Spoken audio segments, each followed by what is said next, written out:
Ahora te voy a platicar un poco acerca de los 5 aspectos traumáticos más comunes en la infancia y a las 5 heridas a las que están asociados. Cabe señalar que esto es únicamente una referencia y que evidentemente no capta toda la gran diversidad de experiencias humanas, que las teorías y los enfoques nos sirven únicamente como un sustento para la exploración, pero no es la palabra final, ni tendríamos que ser tan dogmáticos al explorar estos temas, ya que la naturaleza humana está llena de pluralidad, de diversidad y de subjetividad. Pero por fines, vamos a decir, un poquito pedagógicos, eh, trataremos de simplificar esta gran diversidad de sucesos en estos 5 subgrupos que a la vez se configuran o se nutren de realidades bien complejas. Entonces, entre las 5 heridas infantiles más asociadas o comúnmente asociadas a los temas traumáticos y cómo los vamos cargando a lo largo de nuestra vida, incluso hasta la vida adulta, y se transforman en mayor medida en como los elementos focales desde donde disfuncionamos o no nos adaptamos o no conectamos bien, pues tendríamos que entender que todas estas experiencias tienen un componente de dolor, ¿sí? Y que este componente de dolor con el paso del tiempo se transforma en una reacción centrada en el miedo, ¿sí? De seguir repitiéndola. Y que ese miedo, paradójicamente, nos lleva a repetir las experiencias de dolor. Porque cuando no podemos superar un miedo, el miedo se transforma en una directriz o en una brújula interior que, según nosotros, estamos tratando de trascender o de escapar a él y nos termina llevando justo a repetir las atmósferas emocionales conocidas. En este caso, atmósferas emocionales infantiles traumáticas. Entonces, todos los seres humanos generalmente somos criados en un contexto familiar. Habrá algunas personas que no están en una familia de sangre por circunstancias de la vida. Aún así, los tutores o cuidadores primarios de los niños transfieren gran parte de su bagaje, tanto constructivo y muchas veces destructivo, al infante. Esta experiencia primordial podríamos llamarle el estado de impregnación, según el contexto, según el ambiente, según la familia, la institución, la tribu y demás. Es decir, nos impregnamos de las experiencias emocionales y no únicamente de los aprendizajes desde que somos pequeñitos. Porque bien nos podrían decir, por ejemplo, que la violencia está mal o que es feo gritar a la gente, pero eso es un decir. Y el decir son palabras, y las palabras son importantes, pero más importantes es lo que observamos cuando estamos pequeñitos, cuando estamos pequeñitas. Y mientras nos dicen que gritar está mal y que violentar está mal, y se comporta muy bien nuestra familia cuando está en la mirada de los otros, pero en cuanto hay puerta cerrada o en lo privado, hay gritos, hay calamidades, hay violencias, pues ¿qué crees que pesa más en la mente infantil? ¿Lo que nos dijeron, por así decirlo, muy estructuradito o bonito? ¿O lo que estamos experienciando a nivel significativo con nuestras emociones, con nuestros ojos, con nuestros cuerpos? Entonces, estas heridas están, vamos a decir, transferidas por esta impregnación en los primeros entornos infantiles donde fuimos criados. Por eso en la mayoría de los enfoques de desarrollo humano y de psicoterapia, los primeros años son definitorios para construir un mapeo del mundo. Es como cuando empiezas a dibujar tu mapa para explicarte la realidad.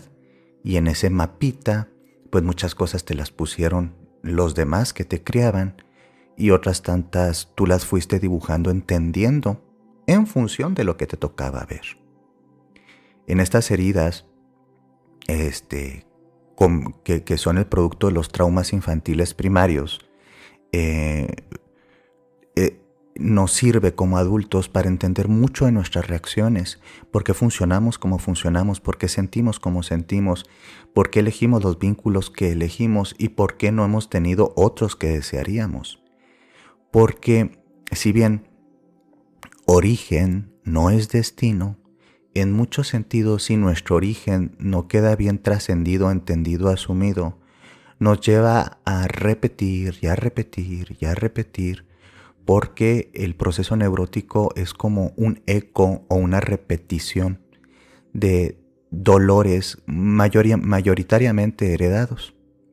Entonces, vamos a empezar a más o menos bosquejar, y yo te pido que te des como el tiempito de reflexionarte en cuál podrías tú encuadrar, en qué experiencia podrías encuadrar.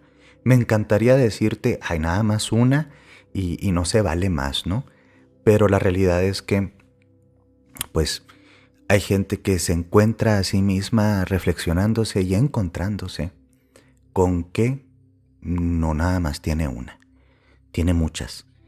De hecho, cuando encontramos estas vidas politraumatizadas desde muy jovencitos, de muy niños, casi siempre van a abarcar todo el espectro traumático infantil. Y por lo tanto, la complejidad de su dolor y la complejidad de su proceso de equilibrio, restauración, conexión, sanación, es precisamente más largo y requiere más ejercicio de conciencia plena.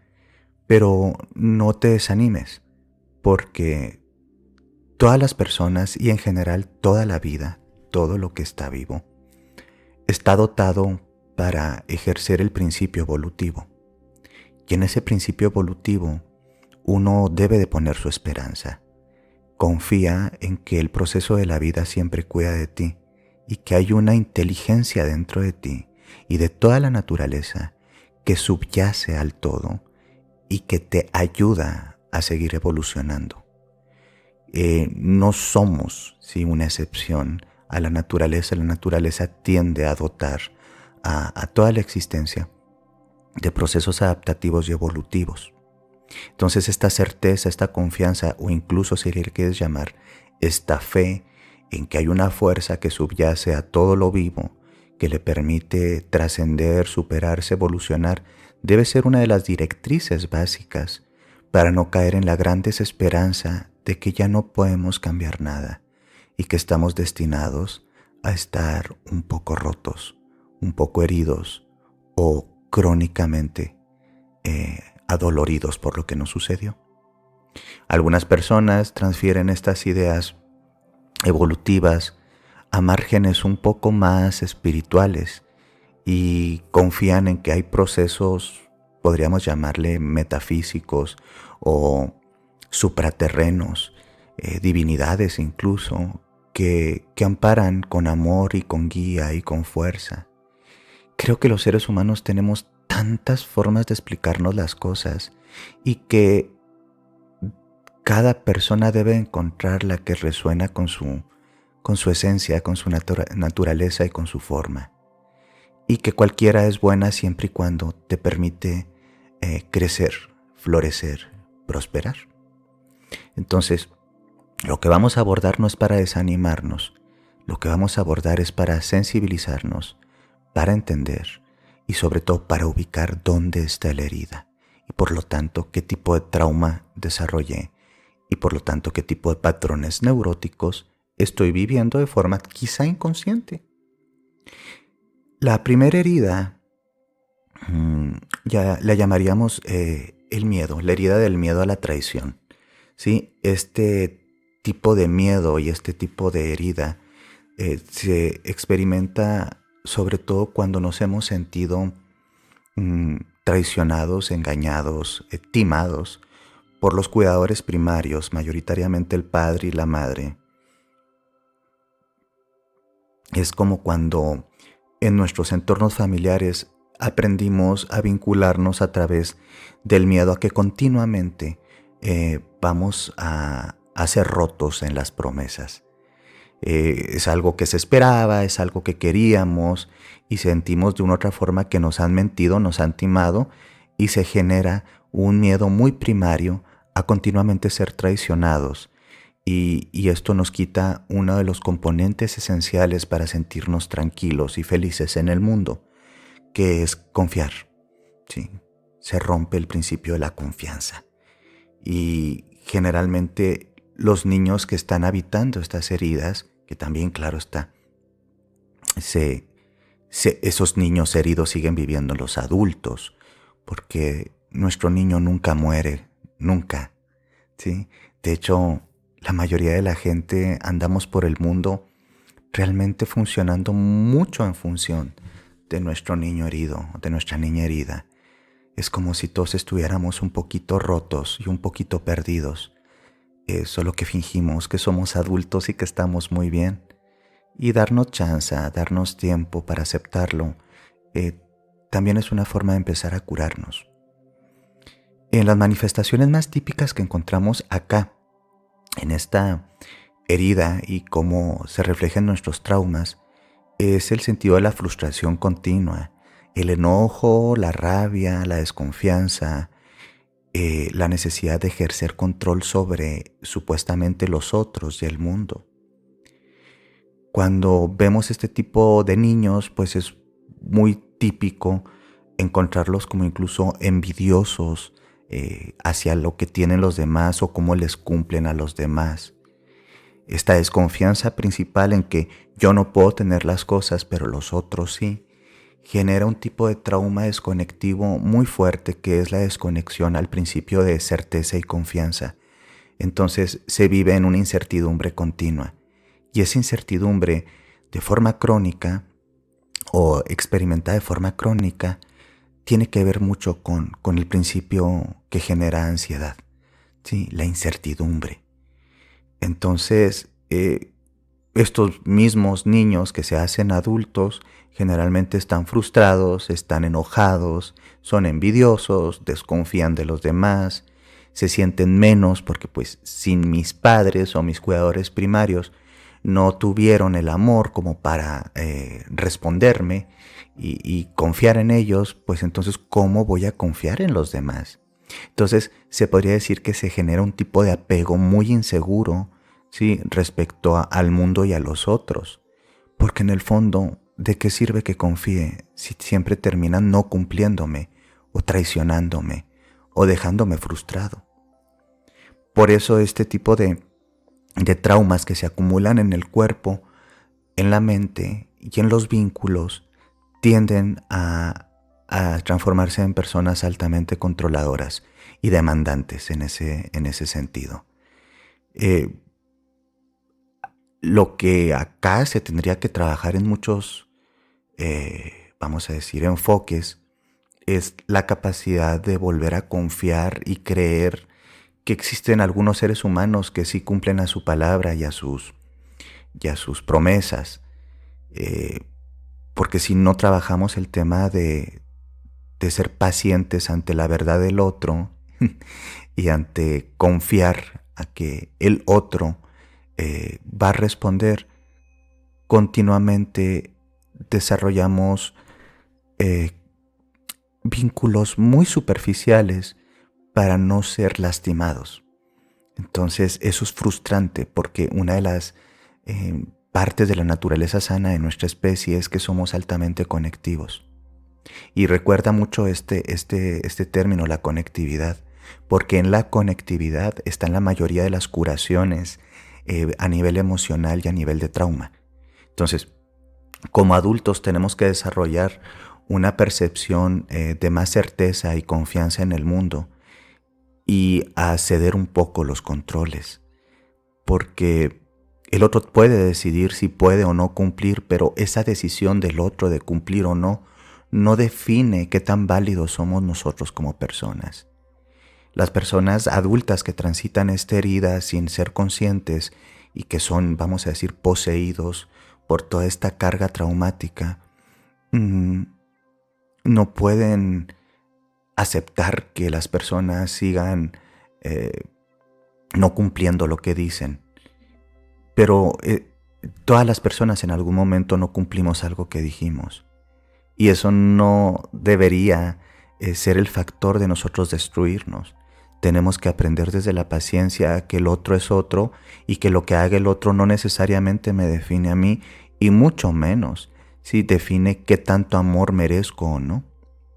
Esta herida genera un tipo de trauma, enfatizo, desconectivo para confiar. Y acuérdense que sin cierto nivel de confianza también es muy fácil adquirir como rasgos paranoides, estar continuamente como dudando, como viendo no muy confiado, como en cualquier momento alguien me va a lastimar o hacer esto. Y estas personas, en muchos sentidos, aparte de ser controladoras, evitan los lazos, nexos, vínculos profundos. Entonces, si tú te sientes identificado con alguno de estos puntos, tendrías que ir a los orígenes para hacerlos conscientes, porque se tienen que hacer conscientes, uno, por el recuerdo recontactado de la memoria y almacenada, esta memoria, ¿no? Estos montón de archivos, o por la memoria también del cuerpo y las experiencias que se sienten, ¿no? Porque a veces los recuerdos no vienen únicamente como pensamientos bien focalizaditos y bien claritos. A veces los recuerdos simplemente son reacciones corporales que se activan ante este tipo de situaciones y ahí está bien, ubicarlas. Este es el recuerdo primario que se almacenó en mi cuerpo, aunque no tenga las palabras y las explicaciones, porque pueden ser incluso, y esto es algo bien interesante, lo que se llamarían recuerdos preverbales. Es decir, antes de que tú o yo desarrollásemos la capacidad de narrar el mundo a través de las palabras y a través de la subjetividad del lenguaje, ya estábamos siendo seres de percepción. Y esas percepciones que teníamos también tienen valor en nuestra vida. No únicamente la verbalidad y la narrativa del lenguaje construye el mundo. También las sensaciones, aunque pueden ser un poco más confusas para nosotros, que todo tratamos de habitar desde el lenguaje. Pero entonces estas memorias preverbales, cuando uno no tiene claro dónde fue la herida, pero la siente, la experimenta, que puede ser en una sesión psicocorporal, que puede ser en una sesión danzoterapéutica, que puede ser en una sesión reconectiva, es válido ya ese recuerdo. O sea, está bien, no tienes por qué escarbar más, ya encontraste. Y si sabes ponerle ya después, en este momento, un poquito el nombre a través de estos parámetros u otros, tienes el origen y por lo tanto también los trabajos a realizar. Y los trabajos a realizar en esta herida que tiene que ver específicamente con el miedo a la traición es trabajar la tolerancia, la paciencia, el entendimiento de que las traiciones o las promesas no cumplidas del otro no tienen que ver absolutamente nada conmigo y el amor que me merezco o no. Porque básicamente cuando somos niños necesitamos muchas cosas, pero a nivel emocional unas básicas es este afecto-amor y esta aceptación-validación. ¿Sí? Y hablando de validación, pues vamos a la segunda herida y cómo se permea en nuestros traumas, ¿no? Que es la herida del rechazo. Esta generalmente tiene que ver con todas las experiencias perceptuales, verbales, todas las experiencias que tienen que ver con los cuidadores, tutores, el padre, la madre, la familia, la atmósfera emocional infantil y cómo me hicieron sentir que yo no era parte de o que no era adecuado para ser parte de. Esto puede ser 1, 2 veces, 3 veces, 4 veces, muchas veces, o puede ser un patrón continuo de establecimiento del vínculo. Por ejemplo, hay madres y padres que toda la vida rechazan porque ellos han vivido en el estado del autorrechazo. Y nuestros padres y madres o cuidadores que no pueden aceptarse tienden a rechazar a todos los demás porque el trato que nos damos a nosotros se proyecta en el trato que le damos a los demás. Cuando uno entiende un poquito este rollo del espejeo del propio trato y del trato que damos a los demás, te das cuenta que así como todos andamos un poquito rotos, también deberíamos de retirarles el poder de hacernos sentir crónicamente mal a unas personas que ya de por sí ellos estaban crónicamente mal y no podían dar lo que no tenían. Entonces es como un enfoque un tanto más liberador que estar diciendo, ay, a mí no me querían, o eran rechazantes, o eran... No hay que invalidar lo que duele, pero no podemos seguir dándole poder a las experiencias del pasado para definir nuestro presente y los posibles futuros. Porque entonces entramos en un estado de fijación traumática, de cristalización traumática, de bloqueo traumático, que es como si pusiéramos un hermoso río que tiene todo el potencial de las aguas de la vida y le ponemos un gran represón y llega hasta ahí, hasta ese lugar, no pasa más. Y se seca o se queda árido todo el demás territorio. Por el bloqueo, porque el trauma funciona también como un bloqueo. Toda la energía, toda la creatividad, toda la potencia y potencialidad de lo humano se queda bloqueado. Y en el rechazo, generalmente adquirimos el primer autoconcepto de nosotros. Bueno, en todas estamos adquiriendo los primeros autoconceptos que configurarán parte de nuestra autoestima, que la palabra como que es como curiosa, ya saben que a veces lo digo, quizá la palabra correcta sería el autoamor o la capacidad de amarnos a nosotros mismos, porque en función de lo que me pienso, me quiero. Si creo que soy una porquería y me defino como una porquería, evidentemente mis afectos hacia mí no son muy bonitos. Entonces, en la herida del rechazo, aprendemos el proceso del autodesprecio, ¿sí? Porque los demás nos desprecian, porque ellos se desprecian, y esa es la atmósfera emocional establecida, el autodesprecio, como si nos dijeran, en el fondo las personas no son válidas, no son importantes, o al menos tú no lo eres. Y en ese autodesprecio rechazamos nuestras capacidades, nuestras creatividades, nuestros sentimientos, nuestras vivencias, nuestras formas de narrar el mundo, porque no somos importantes. Todo se interpreta a través de esta herida como si las personas, los demás también fueran así, aunque ya no nos estén rechazando. Incluso puede que tengas una persona que te quiere mucho en el presente o muchas, y tú no te creas tan merecedora o tan merecedor de ese tipo de afecto, porque si realmente supieran la poca cosa que soy, no me querrían. Y ahí tiene que ver mucho con los orígenes del síndrome del impostor y de otro tipo de enfoques en donde el autodesprecio, la automutilación del yo y un montón de aspectos destructivos, pues se dan cita y hacen un gran festín. Estas personas que han transitado o hemos transitado parte de la herida del rechazo generan mucho sufrimiento a la posibilidad de las críticas o de las críticas en sí. Hago una pequeña pausa. Es que cuando decimos críticas, creemos que todo se refiere a que los otros piensan cosas no tan positivas de uno. Pero es que muchas veces estas críticas existen en los pasillos secosos, ¿sí?, de la imaginación.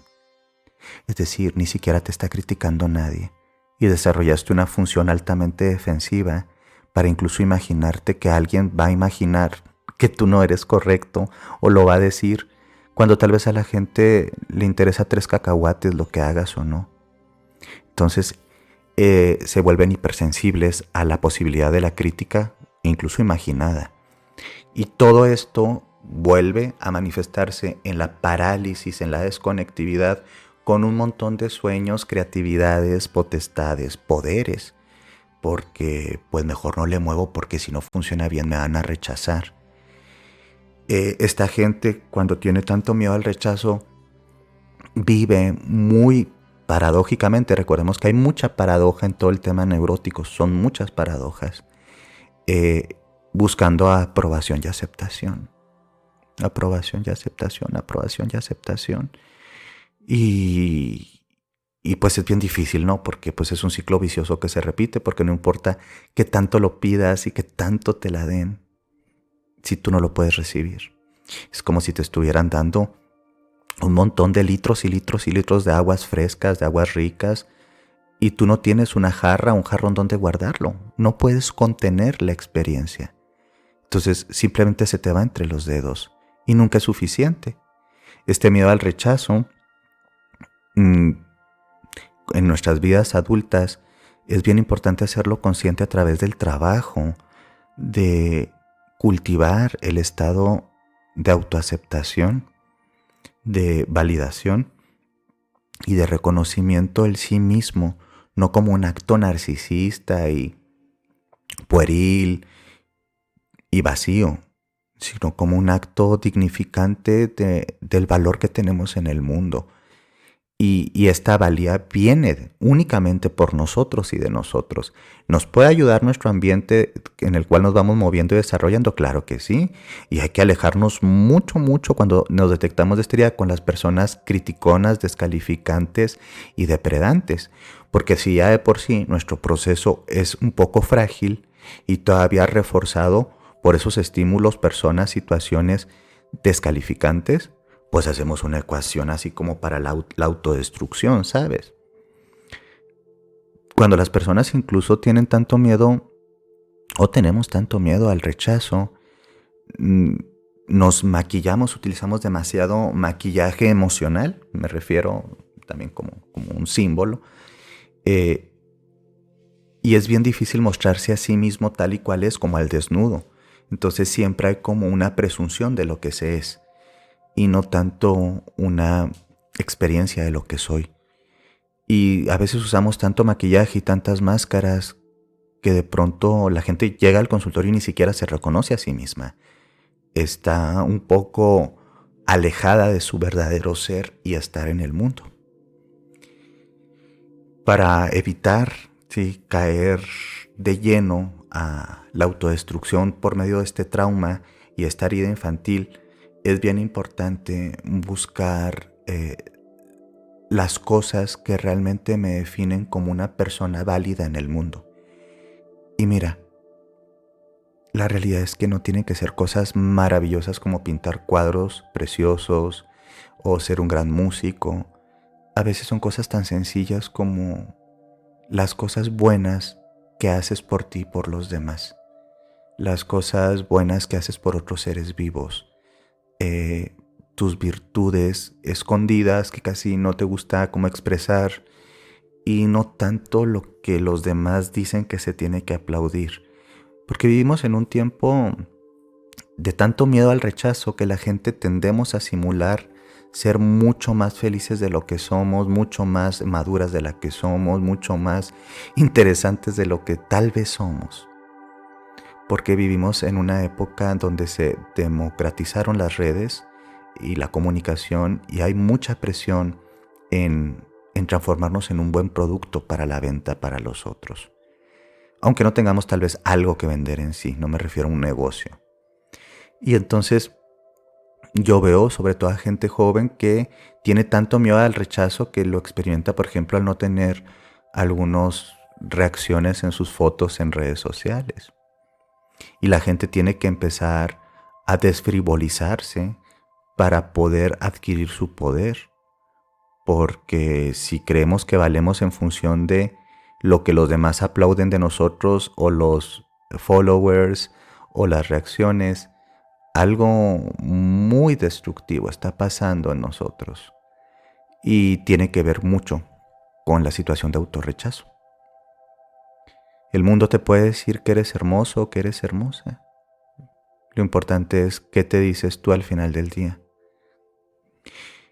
En la siguiente herida vamos a encontrar la humillación, que es una de las heridas tal vez más tristes y más devastadoras en cuanto a sus efectos en la psique de las personas, en el cuerpo, y cómo también se degenera su capacidad de conectarse y vincularse sanamente con los otros y con el mundo. Pero es bien común, es una cosa súper común, sobre todo en nuestra cultura que es tan violenta, tan depredante y tiene tan normalizado el maltrato. Porque aquí entrarían gran parte de todos los maltratos, tanto psicológicos, emocionales, físicos, económicos. De hecho, a nivel un poquito más del estudio de las violencias, pues aquí van a estar gran parte de las violencias. En todas hay violencia, pero aquí se experimenta de una forma más directa porque no únicamente nos sentimos como criticados, no únicamente desaprobados, evidentemente rechazados, sino aparte hay un componente de querer lastimar la dignidad de la persona, el poder de la persona, el valor de la persona. Y esto evidentemente destruye la autoestima, el autoamor, la capacidad de vernos como seres que merecen algo bonito. Y generalmente es porque fuimos criados en entornos donde las personas no estaban conscientes de sus dolores infantiles y los transmitieron prácticamente en una línea directa de víctimas, de víctimas, de víctimas, de víctimas, hasta no sé cuáles tiempos, porque nadie tal vez pudo filtrar los dolores, destilarlos y transformarlos en un tipo de sabiduría, porque el dolor que no se destila con la conciencia se transforma en mucha amargura y en un como tipo de maldición. Pero el dolor que se destila con y desde la sabiduría se transforma en un tipo de perfume que te permite dignificar lo que tú no recibiste. Hay muchos padres y madres que han tenido infancias espantosas y eligieron muy conscientemente, a veces de forma muy intuitiva, natural, ni siquiera yendo a un terapeuta ni nada por el estilo, romper la cadena de dolor. Y fue un acto de decisión y conciencia que vino a través de reflexiones personales, de necesidades, no lo sé.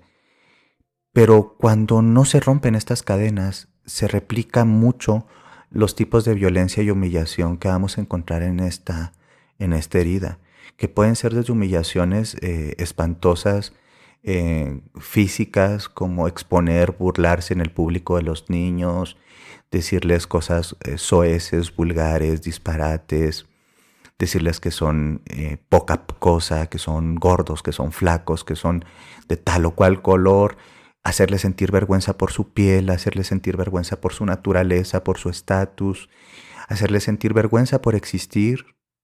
Y eso es algo espantoso que se le hace a un ser vulnerable. Y eso es algo que llena de mucha vergüenza de ser lo que somos. Y claro, aquí también entran los abusos sexuales porque son humillantes en el sentido de que hay un despojo de la dignidad del cuerpo, de la libertad del cuerpo, del amor al cuerpo, sobre todo cuando sucede en etapas infantiles. Por eso mucha gente sigue experimentando de forma humillante lo sucedido, con tanta vergüenza y tanta culpa, y de veras ustedes no son culpables. Nunca, nunca podrían haber sido culpables. Jamás. Lo hayan recibido desde mucho dolor o incluso con placer, porque en muchas experiencias de abuso sexual infantil los niños o en los adultos recuerdan que como niños disfrutaban sensaciones placenteras. Pues es que el cuerpo siente, pero no significa que estaba bien, ni que tú eres culpable por haberlo sentido, porque tu cuerpo sentía y siente. Y yo lo que les quiero recordar ahorita es, nunca, nunca, nunca fueron culpables de que alguien más los humillara de pequeños. Sobre todo si fueron adultos, sobre todo si eran cuidadores. También si eran otros niños o gente de su edad, tampoco, porque ellos también estaban esos niños que estaban bulleando, que estaban atacando. Eran niños que también venían de cadenas de víctimas, de víctimas, de víctimas, de mucho dolor, y estaban simplemente replicando atmósferas emocionales vividas. Es muy difícil poder entrar en la liberación si no entendemos que al final del día la mayoría de la gente ni siquiera es mala, solo es inconsciente y repetimos y repetimos y repetimos. Pero tienes que recordar que aquí no eres culpable. Cuando pasa todo este tema de la humillación, se pueden desarrollar perfiles de adultez o en la vida adulta, incluso las personalidades dependientes que buscan repetir inconscientemente, claro está, los mismos mecanismos y las mismas acciones y las mismas formas de vínculo que están centradas en la humillación y en estos abusos y en estas violencias. Y esta herida es bien dura porque a todos nos toca, es una herida que a todos nos puede tocar, pero es mucho más cruel, álgida, destructiva en las mujeres y en las niñas, porque vivimos en una cultura donde las mujeres y las niñas son cosificadas, objetivizadas, explotadas y hay mucho más riesgos de recibir cualquier tipo de abuso y violencia, tanto sexual como de otra índole. Y muchas veces se desarrollan estos comportamientos adultos donde estamos con parejas maltratadoras, humillantes, que laceran la dignidad de forma directa o indirecta y se sigue amando. Y es muy confuso porque dices, ¿cómo es posible que yo quiera una persona que me hace tanto daño? Cuando eso sucede, tendríamos que preguntarnos si desde chiquitos empezamos a ser educados de forma observacional y también desde las narrativas del entorno familiar, como que en la humillación hay una dignificación y un tipo de amor. Es como, mira todo lo que le aguanto a mi esposo o a mi esposa, ¿a poco crees que no le amaré? Con todo lo que me ha hecho yo sigo con él. Y uno escucha ese tipo de cosas y dice, es muy disfuncional, pero es que también la cultura nos ha vendido que en función de tolerar, de aguantar, de someterte, manifiestas todo ese amor y toda esa como valía, como pareja o como madre, ¿no? Como padre, pero enfatizo, esta herida está reasociada a cualquier persona, pero en las mujeres y en las niñas, por nuestro sistema patriarcal y tan violento, a las mujeres y a las niñas las impacta de formas espantosas y drena sus energías y bloquea su capacidad conectiva con amores creativos, bonitos y sanos. Para trabajar este tipo de heridas y de traumas por humillación, es re necesario empezar a cultivar los principios de independencia, de autonomía y de superación de miedos que tienen que ver con ser expuesto. Aquí entran muchas de las funciones conectivas que vienen exactamente tanto en las narrativas como en el cuerpo, pero a veces uno no sabe cómo empezar. Y lo primero que podemos aceptar es que podemos empezar por la parte más superficial por el momento. A veces es, no sé cómo cambiarme por dentro y estas cosas raras que siento, pero porque son muy confusas. Pero sí puedes empezar, por ejemplo, a limpiar tu jardín. Tienes que ver si como en un círculo de proximidad la gente que está cerquita, y luego la gente que no está tan cerquita pero está cerca, y luego la gente que es periférica y está lejos de ti, y hacer como un dibujito con círculos concéntricos, eso se llaman círculos de proximidad, y tal vez confrontar cuáles de estas relaciones están inmersas en el sufrimiento, en la humillación y en el dolor, y cómo vamos a tener que empezar a limpiar nuestros vínculos o incluso a separarnos, a liberarnos y a liberar, si queremos empezar a curarnos, porque es muy difícil curarse en medio de la crueldad.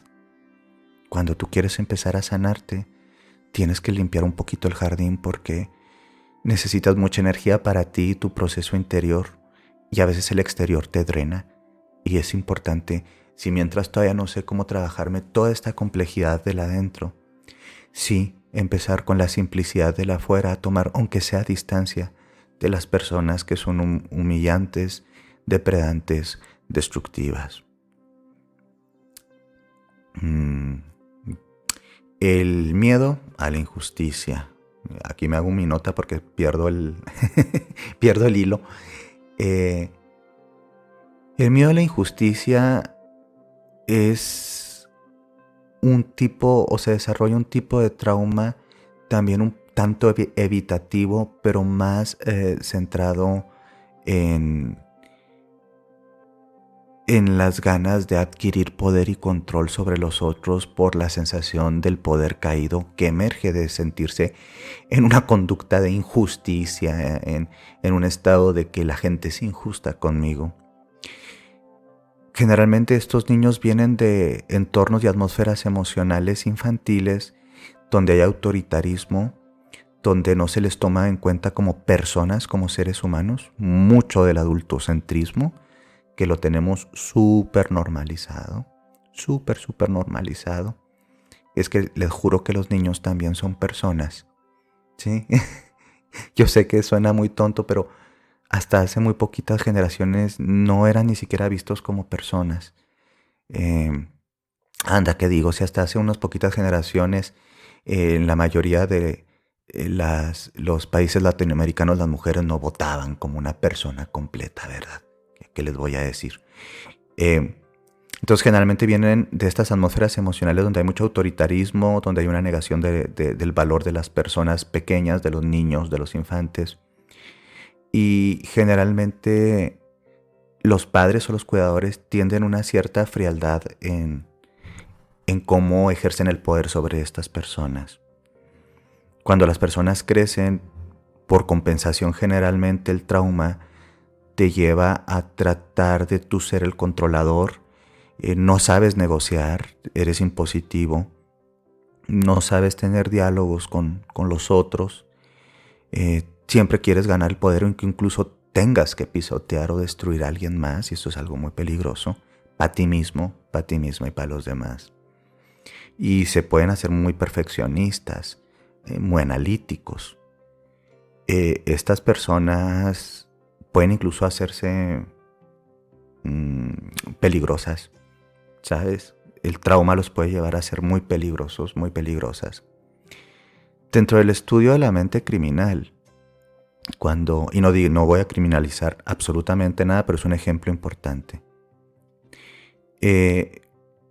Algunos sujetos que son catalogados como asesinos seriales, como depredadores sociales, como psicópatas, tienen en muchos sentidos líneas conectivas en su biografía llenas de infancias de abuso, de flagelación, de castración psíquica, muy potentes. Entonces, en un acto desesperado de liberarse de ese trauma, se transforman en versiones magnificadas, incluso monstruosas, de lo que les sucedió. Entonces, encontramos en este tipo de herida la posibilidad de empezar a tener incluso conductas altamente dañinas para los otros. Y en el fondo, la mayoría de los seres humanos no quiere dañar a otros seres humanos. Lo hace en función de sus heridas, de su inconsciencia, ¿sí? Y de sus automatismos. Entonces aquí se tiene que trabajar extremadamente con el tema de flexibilizar la mente, de cultivar, ¿sí? Que la valía también de los otros y de reconfigurar estos conceptos y estas formas de sentir no nomás pensar, sentir, pensar, el poder, ¿sí? Porque el problema focal está en el ejercicio del poder. Y es muy cansado, ¿sabes? O sea, te juro que no todo el tiempo vamos a poder sostener el poder, ni la razón, ni el siempre estar bien. Y es bien chévere sabérselo, ¿no? Sabérselo y permitírselo. Pues vamos hacia la quinta, y me encantaría que pues siguieras viendo en dónde te sientes un poquito más resonante, en dónde vibra más, o cuáles. En la herida y el trauma por abandono, que es una de las experiencias también, todas son muy dolorosas, pero creo que la herida de abandono genera manifestaciones muy, muy disfuncionales, y generalmente tiene que ver con atmósferas infantiles en donde la persona o el niño, sí, siempre tiene miedo a quedarse solo o sola por las dinámicas que lo circundan, que lo rodean. En las generaciones millennial, por ejemplo, que ahorita tendríamos poquito menos de 40 y un poquito más de, yo creo, 28 años, por así decirlo. Venimos de generaciones de papás, la mayoría, y de mamás, trabajadores, trabajadoras, pueden ser clases obreras o matrimonios profesionistas o lo que fuese, independientemente del estatus educativo o económico. Las mujeres se integraron mucho a las fuerzas laborales y se fueron profesionalizando y saliendo cada vez más, y eso fue muy bueno. Sin embargo, los sistemas no estaban como tan preparados para ¿y qué va a pasar con los niños, no? Con las niñas. Y muchos niños y niñas experimentaron abandonos por muchas horas, cuidándose solitos o entre los hermanos, en el mejor de los casos con un cuidador o cuidador, una niñera, una abuelita. Pero hubo mucho tema de ponerles la consola de videojuegos, si los que accedían a internet en aquella época, ¿no? Y había muchas soledades, muchas soledades y muchos como abandonos transitorios por las necesidades, pues también de una economía cada vez más capitalista, más salvaje, más demandante. Y no se trata de culpar a nadie porque o trabajaba o no trabajaba, no se trata de eso, pero existió. Y de hecho, esta herida es muy típica en esta generación millennial de padres trabajadores, donde los sistemas de crianza fueron un poco más periféricos y se fueron sustituyendo por la televisión nana, el videojuego nana, la internet era una nana. Entonces, estas personas experimentan mucho miedo al quedarse solas, estar solas o sentirse desoladas. Y quien sufre por esta herida en la vida ya más adulta, más grande, es mucho miedo a la separación, a ser recelosos o celosos o posesivos, a ser muy inseguros acerca de en cualquier momento me vas a dejar. Y configuró mucho esta gente que ahora dice que los amores tóxicos, ¿no? No. Los amores tóxicos, no. Las violencias en las relaciones amorosas, como aparte de toda esta carga cultural, todos estos traumas no resueltos acerca de que sin el otro yo no soy nada. Entonces este abandono se experimenta muchas veces con la incapacidad de estar soltero, soltera, de no mantenerse en la fiesta o vacacionando o con los amigos o con las amigas o mensajeando por el móvil. Es decir, ¿cuántas horas al día realmente estoy solo o sola? Sin intercomunicarme, interconectarme a diferentes niveles, ya sea estos virtuales o físicos. Entonces, en esta herida es muy difícil autoconocerse, porque para conocerse y autoconocerse, aparte de, claro, nuestra naturaleza vincular, se necesita nuestra quietud y nuestro silencio, nuestro tiempo adentro. Y con este miedo al abandono, como siempre se la anda huyendo, pues nunca se la anda encontrando. Entonces aquí lo que se tiene que trabajar mucho es la soledad desde la sabiduría y la aceptación de la unicidad, del valor del uno, sí, sin la necesidad de ser la ecuación con el 2, con el 3 o con el 4. Entonces, en este tipo de herida, las personas se pueden hacer extremadamente dependientes, demandantes, posesivas, celotípicas, y es recansado estar con esta gente. Porque aparte de que es un tipo de apego muy inseguro, es un tipo de apego altamente demandante. Y una persona medianamente sana no se va a sentir cómoda en este tipo de relaciones y de vínculos. Al conocer y reconocer este tipo de heridas en nosotros y cómo pueden ir dejando su huella, y esta huella configurando un cuerpo traumático que pues se le suma todo lo que uno transita, podemos identificar también cómo trabajarlas. Puede ser a través de la terapia y claro que eso es algo bueno. Puede ser a través de los grupos de autoayuda y también puede ser algo bueno. Puede ser un manual de trabajo personal también. Puede ser el autoanálisis y la conciencia del sí mismo también.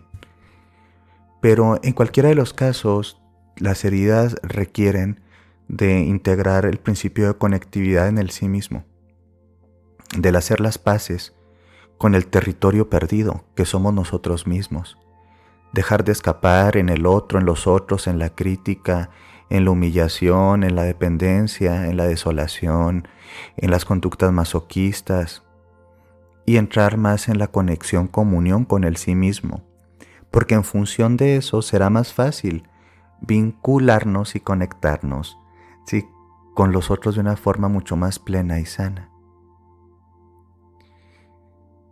En la siguiente parte les voy a proponer un ejercicio muy sencillo para trabajar con las etiquetas destructivas que hemos cargado en el cuerpo, en la memoria del cuerpo, en la mente, en la narrativa de los pensamientos y de la misma mente. Ojalá tengas un poquito de apertura y lo hagas y te sientas cómodo. Recordemos que para hacer nuestro viaje hacia el mundo de adentro, no hace falta más que disposición, un poquito de disciplina y también la certeza y la fe de que algo más grande que nuestro propio dolor nos espera para hacernos la vida más plena, más bonita, más llena de luz.